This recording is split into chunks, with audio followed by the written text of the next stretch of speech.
Roblox is a platform for children to make silly little games for other children. It's also a platform for adults to make exploitative microtransaction generators aimed at audiences too young to understand the concept of money. I recently discovered that Roblox has a very popular horror scene, which means it's entered my territory, so I made an account to sort through this shit and see if any of it's passable. Though to be completely honest, I never expected anything good. These games are for children.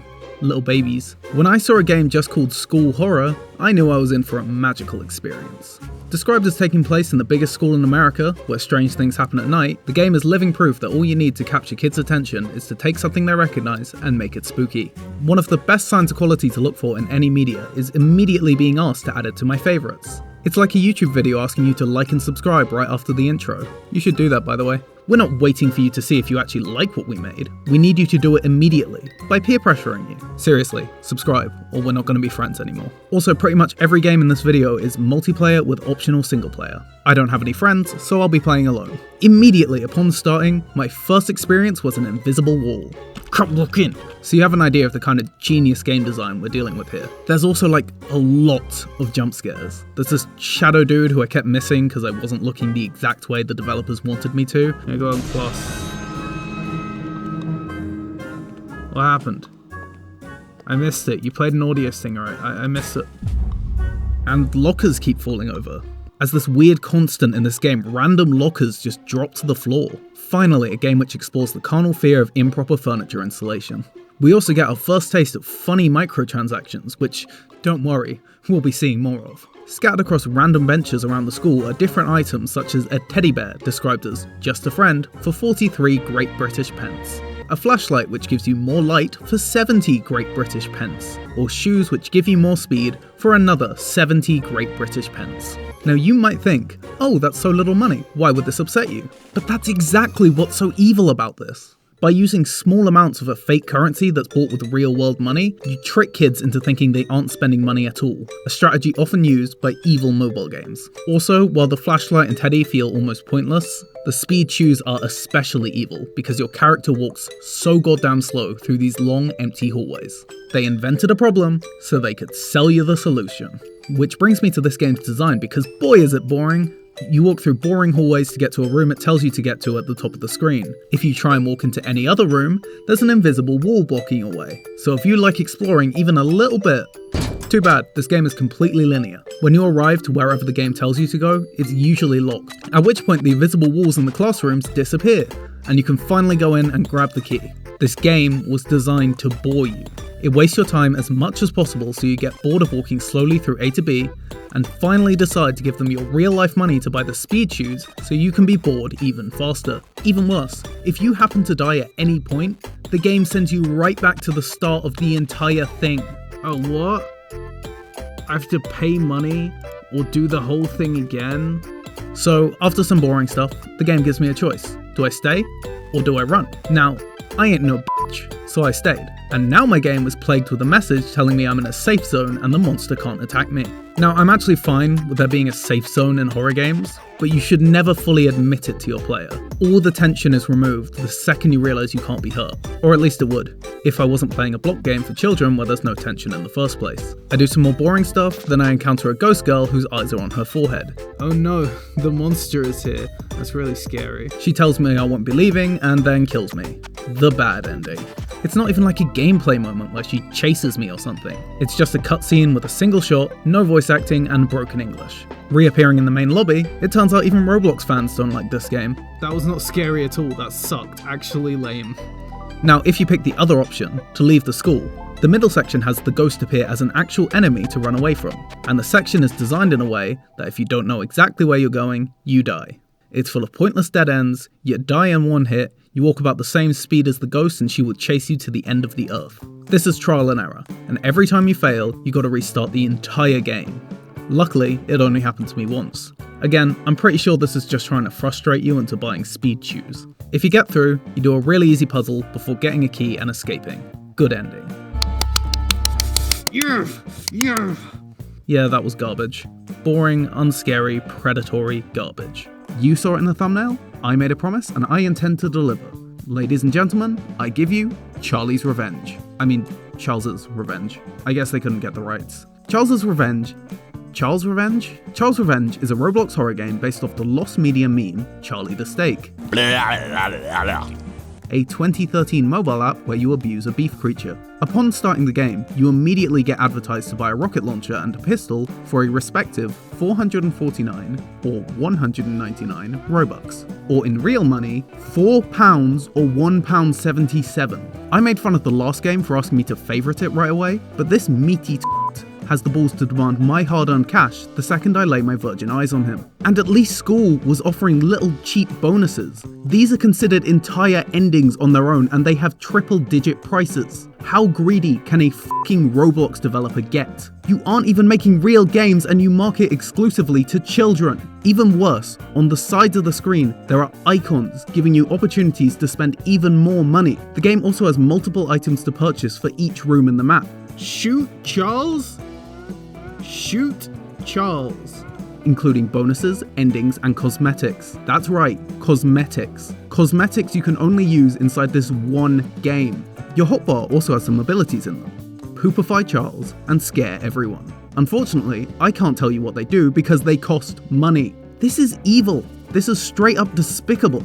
I need to apologize to school because this has taken all my complaints of that game and made them worse. There are so many purchasable items here, I can't even go through them all because I don't want to bore you with an hour of listing prices. So, what's the gameplay like? Well, the game instructs you to go into each of the different rooms for different ways to prepare this malformed hunk of face, like seasoning him, making a sauce, and freezing him.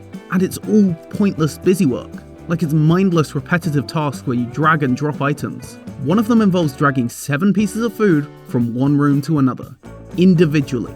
7. Like, how would a kid even enjoy this? It's boring, it's dull, it's pointless. It's not even satisfying to hurt the meat beast because they couldn't be bothered to actually animate reactions. Also, the game works on a day system, so when you complete one day, you come back the next day to do more boring drag and drop tasks. That's all you do in this game. You pick up items and you take them somewhere else. If you, in the audience, are a child who enjoys this game, firstly, what are you doing here? Secondly, go clean your room. It has about the same enjoyment factor as this beefy scam. And I just want to remind you, this is advertised as horror. I'm more afraid of an actual steak than this mutant cow slice, because at least with a real steak, I know something had to die. After some boring stuff, the game finally decides to take its horror turn on the 3rd day, with the wet slice of ugly standing in a secret gamer dungeon writing bigoted slurs about humans on the wall. We then get a jump scare? I think it's a jump scare. It's too slow to make me jump and too Charlie to make me scared. He then opens a secret floor, where he's going to do all the things I did to him, because he got big somehow. I have to throw things at him to save myself, and somehow even this is boring. It's slow, there's no music or tension, and again, it's just dragging and dropping. Eventually he does a flip and I get to leave. Just kidding, the developers decided I wasn't bored enough yet and they locked the door. They also made all the lighting go red because colours are scary. I get faced with the task to kill the already sliced up cow, and the game specifically tells me to not get caught, which is quite difficult not to do because he just stands there, menacingly. I'm not sure if my game broke or if giving the steak AI is too hard, but sure, I won't intentionally walk into him because the idea of playing this game again is my personal concept of hell. I blend him, he dies, I get an ending. No, I will not be getting the other endings. If you want to see more endings, then put yourself through this. Personally, I would rather be shot. Which you can do for only 700 Robux. Open up them wallets, kids. You know what? I'm wasting my life playing these awful games. I need to do something with my life. So I'm gonna get a job. By which I mean play a game where I have a job. Midnight Station is a game in the inexplicably popular genre of horror games where you talk to customers while weird stuff happens around you. Games like The Closing Shift, The Convenience Store, Night of the Consumers to an extent. Now the first thing I see in this game is in the lobby section. The game has the exact same pop-ups and icons as Charles' Revenge, which is really weird considering they're not made by the same developers. I'm not exactly sure about the politics of Roblox development, but it seems to me that this is either an asset pack that the greedy fucks are demanding money for, or these are ghost studios run by the same person. Starting the game, you're on the drive to work and you get a radio alert that there's a serial killer on the loose, who is apparently so dangerous that the police have issued a warning for absolutely nobody to go outside. But we go to work anyway because we're poor and need to feed our hypothetical children. Looking at this car is a great time to mention this game's really weird art style. The other 2 games were incredibly Robloxy. Nothing looked out of place because it all looked equally awful. This game is weirder. While some things, like cars and people, have this retro, pixelated, but quite detailed textures, with the people especially looking nothing like your standard Roblox model, but the models are still incredibly blocky and off-looking. and the few things that have the standard Roblox style look incredibly out of place. Past that, this game has a weird amount of common with the Meat game. There's microtransactions everywhere. The lobby, as mentioned before, a few more dotted around the map, and a couple in the hotbar that we'll talk about later. But the main thing this game has is more of that beloved pointless busy work, and here it's even worse. At least in the last game we had the illusion of it being fun, because the busy work was being used to bully the Meat. Here, it's just doing our job. We restock shelves, we serve customers, we clean toilets, and it all takes so long and is barely gameplay. I've had more fun working an actual job than playing this game, and it's so much longer than the other games. My total playtime here was about 30 minutes, which sounds really short, but I was going as fast as the game would let me, and it feels like hours. There are long periods of time in this game where you have absolutely nothing to do except wait for your next task to show up. And the game could use this time to, I don't know, build tension, establish an atmosphere, but no attempt was made to make the horror game actually scary. In fact, excluding the very start of the game, the serial killer is basically absent for half of it. Because whoever developed this game thinks of themselves as a comedian, and has written the worst, most generic jokes you could ever put in a game like this, which is most of what contributed to my inevitable psychotic break. If I didn't know better, I would have thought Queso came by. I also, choked on my own reaction and spent the rest of the gameplay footage coughing my lungs out, which means that Queso jokes are so unfunny, they almost killed me in real life. The customer interactions range from cringeworthy to boring, and there's a lot of them, and it's all just very, very dull. I spent most of my gameplay time following them around until they walked up to the counter and I was allowed to continue playing. So after about 15 minutes of nothing but boredom and contemplation of suicide, we find out that the serial killer specifically targets gas station employees. Then we have a nice little interaction with the man himself, a man with the exact description of the killer, creepily staring at us through the window and talking about how we'll be seeing him very soon. We threaten to call the police, then continue to not call the police for the rest of the game. I get that I'm playing a kid's game, and the logic takes a backseat to microtransactions, but would it be so hard to have a single line of dialogue say the phone line's been cut or something? I can't get over how boring this game is. Even after that interaction, it's mostly just work. I would say the killer's present in this game for about 2 minutes of my footage, and the rest of it is minimum wage simulator. Eventually though, I figure out the guns in my hotbar are actually available to use. I forgot that gun. Wait, what? Somehow I got so used to anything interesting costing money that I just assumed they did too. But no, I was free to use them. So naturally, I shot every single person I saw. And they do nothing. No reaction, no kill, no dialogue, no blood. It's like I'm not even there. The game has zero interaction, zero fun. You're banned from enjoying yourself because if you have even a moment of fun for free, it's harder to force you to give away money. I have 2 guns at my minimum wage job, and even then I'm not having fun. I meet the killer in the bathroom, shoot him a bunch, it does nothing. He comes into the store, I shoot him a bunch, he does nothing. It's really hard to find this guy a threat when he does so much hanging around. Like, he's a little bit creepy, but he feels more like a socially awkward customer. He crashes a car, T-poses next to it, and finally, I get gameplay.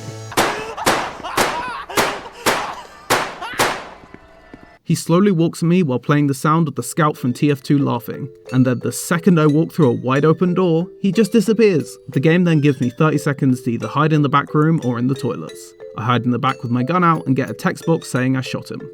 No gameplay, just text. This is the most boring experience I've ever had in a game. If you take away anything from this video, it's that Roblox horror games are bad. Not funny haha play them with your friends to laugh bad, boring bad, lame bad. There's no reason to play any Roblox horror game. Even the games that I played and didn't make it into the video, it's not because they were better, it's because they were nothing. Empty experiences that hollow out my soul. I don't understand why they have a market. They aren't fun, they aren't scary, they aren't interesting. If you like this video, like and sub. If you're bad with money, I have channel memberships and supers. If you want to tell me that Charles Revenge is your favourite game and that I should delete my channel, leave a comment. Also, thanks for 1,000 subscribers. I didn't expect to get this many this fast.